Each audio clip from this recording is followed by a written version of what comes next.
Entonces, de bases en nefrología, ¿no? Básicamente aquí estamos hablando de básicas, ¿no? Entonces, prácticamente hablar de bases en nefrología es hablar un poco de fisiología renal, que a veces es un poco tedioso, un poco aburrido, pero van a ver que vamos a tratar de ser un poco didáctico y hay que fijar solamente algunos conceptos, ¿no? Para poder resolver las preguntas, ¿ya? Entonces, primero, hablando de básicas, ¿cuánto por ciento del gasto cardíaco va al riñón? Entonces, empezando de ahí, perdón, un cuarto del gasto cardíaco, es decir, el 25% del gasto cardíaco va al riñón. Puede venir en pregunta y creo que ha venido. Puedes recordar eso, ¿no? Uno. Dos.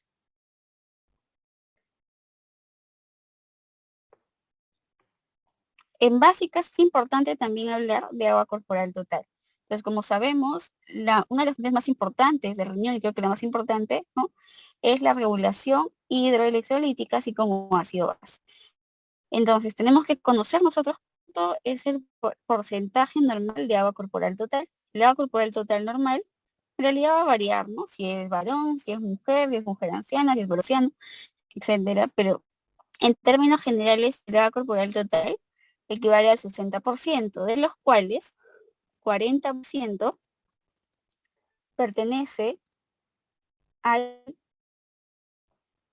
líquido intracelular y el 20% al líquido extracelular. Y de este 20%,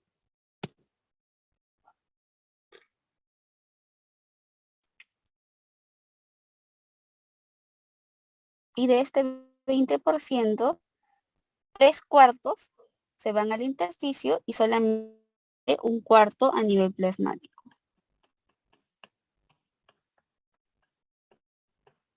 Entonces, recordar eso.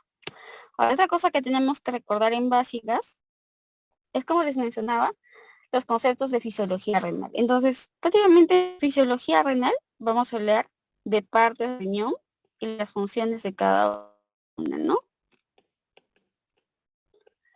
En el riñón vamos a tener una estructura muy importante que es la nefrona. Entonces, la nefrona va a estar compuesta, ¿no? Por varios glomérulos con sus componentes tubulares. Entonces, una de ellas será el glomérulo. El glomérulo no es más que, ¿no?, una pelotita llena de capilares, ¿no? De los cuales en el glomérulo tendremos una arteria que sale y una arteria que ingresa. Entonces, la arteria que ingresa será la arteriola aferente y la arteria que sale será la arteriola eferente. ¿Es importante conocer esto? Sí, ¿no? Porque el glomérulo va a ser el primer paso para poder filtrar todo aquello que viene en la circulación sistémica. Entonces, ¿qué sucede? Aquí se va a dar un mecanismo de compensación renal. Quiero decir que, por ejemplo, cuando un paciente está deshidratado, cuando un paciente está con hipovolemia, o finalmente cuando un paciente tiene algún problema con perfusión renal, es decir, estoy hablando de una falla renal aguda, por ejemplo, ¿no? En las cuales generalmente las fallas renal agudas son de tipo prerrenal. No son aquellas fallas en las que hay una disminución en el aporte sanguíneo a nivel, ¿no?, renal, y en este caso a nivel glomerular. Entonces, ¿qué es lo que sucede? La arteriola aferente, cuando hay una falla renal aguda, tenemos aquí el mismo glomérulo, la arteriola aferente vasodilata y la arteriola eferente vasoconstruir, ¿no? Entonces, esta es la arteriola aferente y esta es la arteriola eferente, ¿no? La que sale y la que entra, que están los capilares. ¿Para qué sucede esto? Porque como hay una poca perfusión renal, ¿cuál es el objetivo? ¿No? Que llegue mayor cantidad de sangre a nivel del glomérulo y no se pierda esta presión de filtrado. Entonces, para que no se pierda esta presión de filtrado, la arteriola aferente, la arteria que ingresa, tiene que vasodilatarse. ¿Gracias a quién? A la prostaglandina. Y la arteriola eferente se hace una vasoconstricción, entonces acá hay una vasodilatación, y acá va a haber una vasoconstricción, ¿gracias a quién? Angiotensina 2. Entonces, ¿qué sucede si, por ejemplo, este es el mecanismo de autorregulación renal, ¿no? Entonces, una falla renal aguda, que estoy hipovolémico, mi arteria frente se abre, mi frente se cierra y mantengo una presión de filtrado. Pero, ¿qué pasa, por ejemplo, si en esta falla renal aguda, yo a mi paciente le doy IECAS y le doy AINES? ¿Qué hacer? Yo sé que los IECAS me van a inhibir a la prostaglandina y los AINES me van a bloquear la angiotensina 2, perdón, al revés, ¿no? Los AINES van a bloquear la prostaglandina y los IECAS me van a bloquear a la angiotensina 2. Entonces voy a hacer que se pierda este mecanismo de autorregulación, de modo que si este paciente una falla renal aguda le doy IECAS o le doy AINES, ocurrirá lo siguiente. La prostaglandina ya no se vasodilata y esto ya no hay, de hecho va a ocurrir lo contrario, ¿no? Entonces pierdo esta presión de filtrado glomerular, de modo que voy a perpetuar el daño renal. Entonces, es importante conocer eso y para qué sirve la arteriola aferente y la arteriola aferente, ¿no? Fuera de llevar el flujo sanguíneo, pues nos llevará a un buen mecanismo de autorregulación renal gracias a algunas hormonas como son las prostaglandinas y angiotensina 2. Angiotensina 2 se producirá gracias al sistema reina-angiotensina-aldosterona, que lo veremos en un momento, y la arteriola aferente actuará prostaglandinas gracias a la aloxionita, ¿no? Entonces es importante el glomérulo. Y 2, el sistema tubular. Entonces de aquí vamos a recordar algunas cosas muy puntuales. Lo primero, el túbulo contorneado proximal. Después del túbulo contorneado proximal, lo primero que sale es el glomérulo, ¿no? Entonces el glomérulo tiene la arteriola aferente, luego la arteriola eferente, pero sabemos que aquí tenemos, ¿no? La arteriola aferente, eferente, y aquí vendrán unos túbulos, ¿no?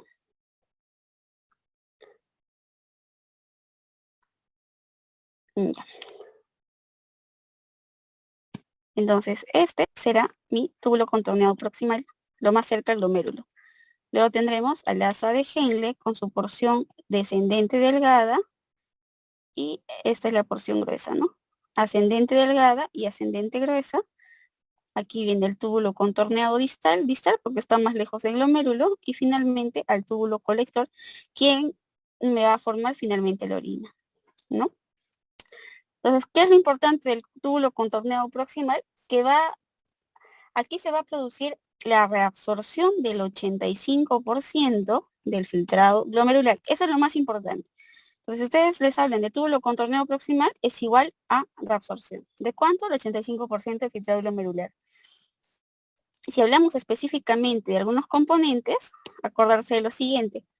Reabsorbe el 100% de glucosa. Hay muy pocas cosas en medicina de las que hablamos del 100%. Esta es una de ellas. El 100% de glucosa se reabsorbe a nivel del túbulo contorneado proximal. ¿Ya? Eso tiene que quedar claro. Es decir, no deberíamos encontrar ni una sola cruz de glucosa en un examen de orina. Y si nosotros encontramos glucosa en un examen de orina es porque a nivel sérico hemos pasado, ¿no?, el tope de glucosa. ¿Cuánto ha sido ese tope? De 180. Es decir, que más de 180 de glucosa en sangre nos indica que ya hay glucosa en orina. 2. Se absorbe el 85% de albúmina, bicarbonato, aminoácidos, ¿no? Entonces, tampoco deberíamos encontrar mucha albúmina, ¿no?, ni aminoácidos, ni bicarbonato en orina.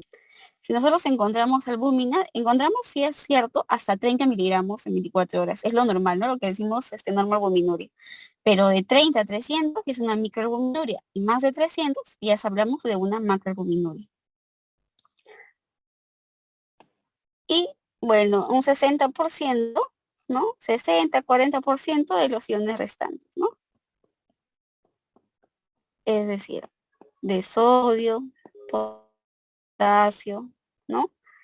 Calcio, magnesio, urea.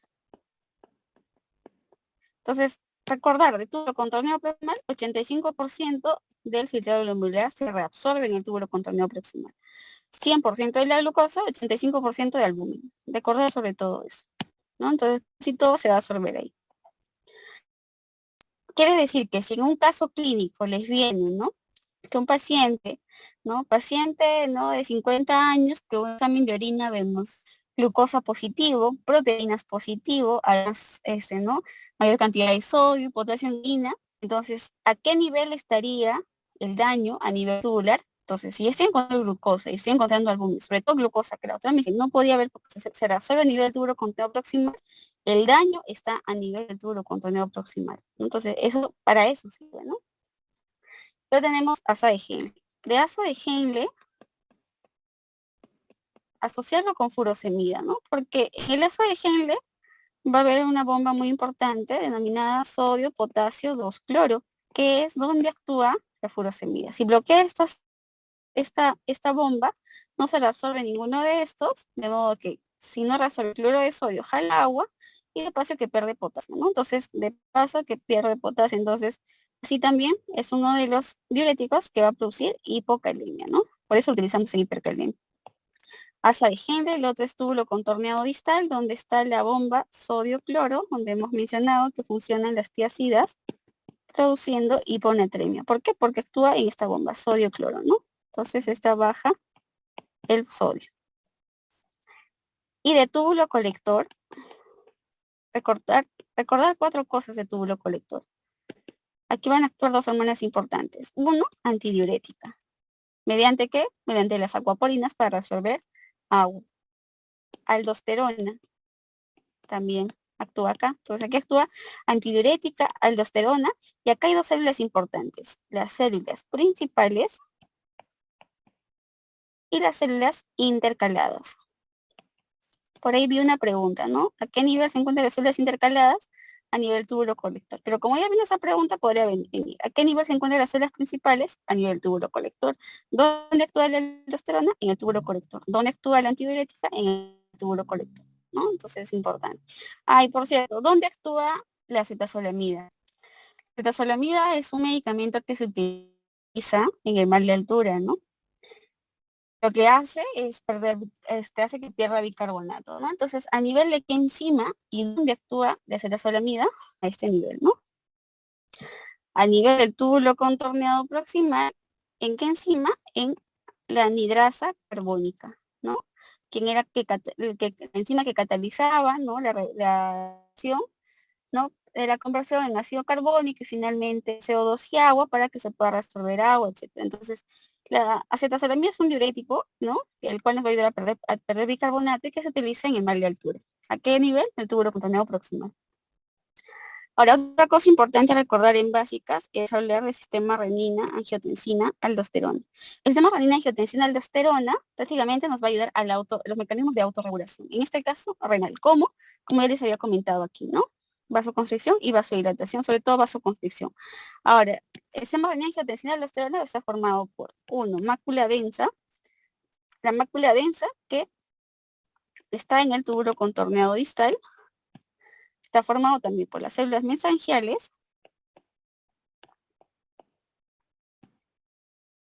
y las células yuxtaglomerulares, que son células productoras de renina, ¿no? ¿Y dónde están estas células? En la arteriola aferente. Entonces, estas básicamente van a ser quienes conforman el sistema renina-angiotensina de aldosterona. Entonces, ¿es importante la producción de renina? Sí, ¿no? ¿Para qué? Para que la conversión de angiotensina, de angiotensinógeno, gracias a la renina se produce angiotensina 1, que gracias a la enzima convertida de angiotensina producida a nivel pulmonar, se convierte en angiotensina 2, que nos producirá finalmente la vasoconstricción, en este caso en la arteriola eferente, y que también nos llevará a la mayor reabsorción de agua gracias a la hormona antidiurética en el túbulo colector secretada a nivel de la hipófisis y también a la acción de la aldosterona, donde a nivel del túbulo colector, ¿no? Como vemos acá. Entonces, eso es importante. En resumen, todo esto, ¿para qué? Para la producción de angiotensina 2, ¿no? Vasoconstricción, mayor acción de la antidiurética, mayor acción de la aldosterona, ¿no?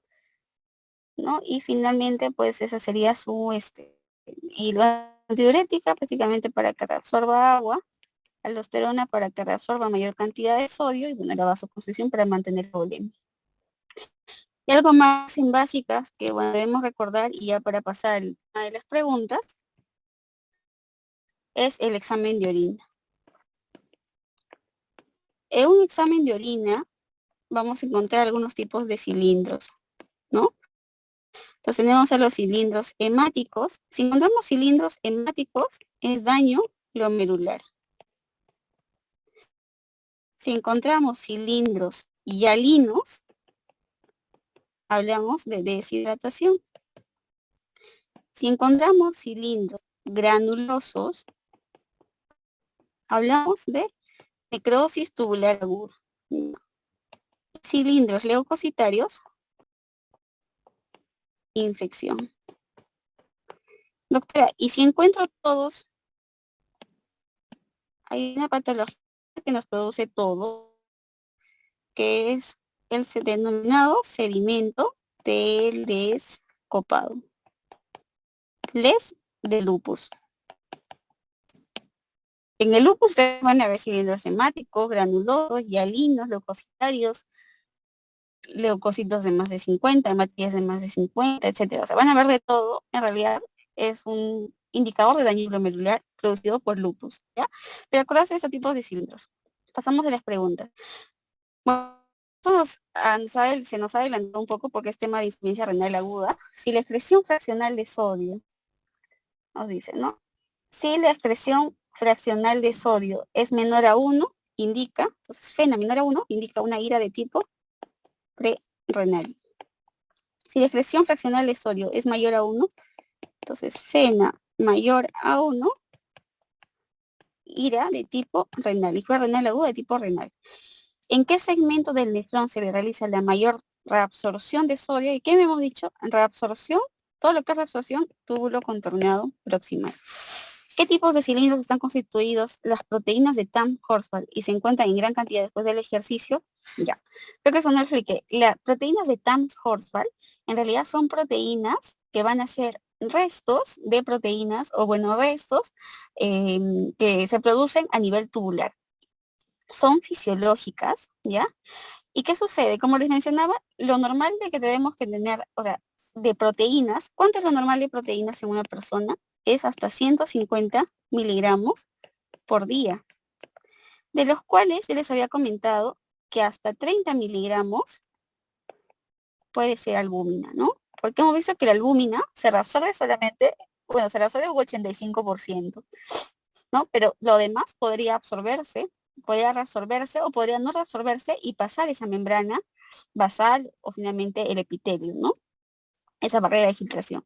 Entonces, si lo demás no es albúmina, ¿qué es? Entonces son otro tipo de proteínas y estas proteínas vienen de los túbulos.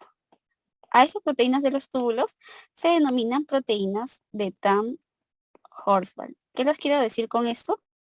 Que son proteínas, digamos, que pueden filtrarse de manera fisiológica, ¿ya? Y estas, cuando se filtran de manera fisiológica, están muy relacionadas a cuadros de deshidratación.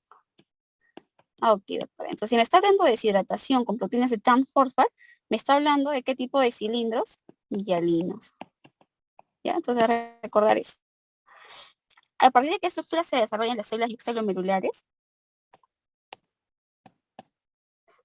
¿No? ¿A partir de qué estructura? De la arteriola aferente. ¿Qué van a producir? Renina. Si un paciente cursa con pérdida nefronal progresiva, la presencia de hiperpotasemia indica que ha perdido al menos 75%.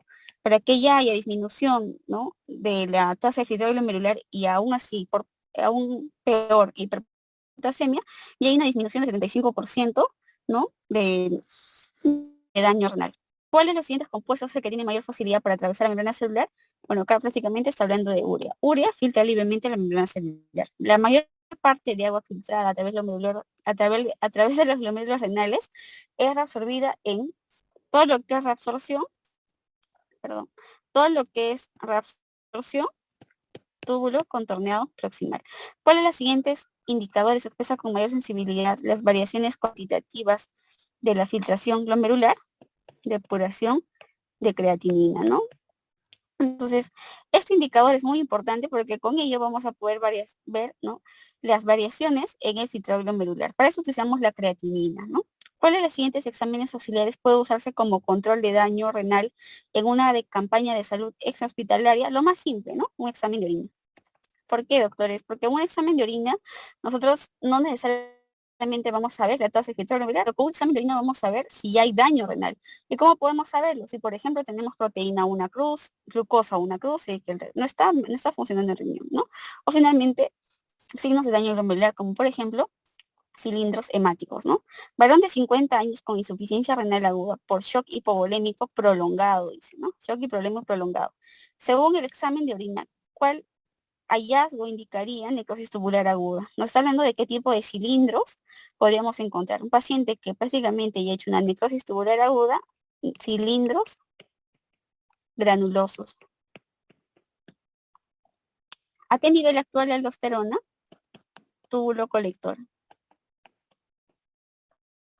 Mujer con artritis reumatoide de larga evolución presenta proteinuria. El mejor parámetro para evaluar la función renal, nuevamente, depuración de creatinina. Si no hubiera esta opción, proteinuria de 24 horas, ¿no? Porque nos está hablando de que ya tuvo una proteinuria, pero nos está hablando evaluación de función renal, básicamente depuración de creatinina. ¿En qué parte de la nefrona se realiza la mayor reabsorción de bicarbonato? Otra vez, reabsorción, túbulo contorneado proximal. ¿Qué tipo de cilindros están constituidos por las proteínas de Tan-Horford? Para esto ya lo hemos, y aparecen después del ejercicio, ya lo hemos visto, ¿no? Hialinos. A partir de qué estructuras se desarrollan las células glomerulares también, ¿no? Arteriola aferente. ¿En dónde se ubican las células intercaladas o intercalares? Túbulo colector, les dije, ¿no?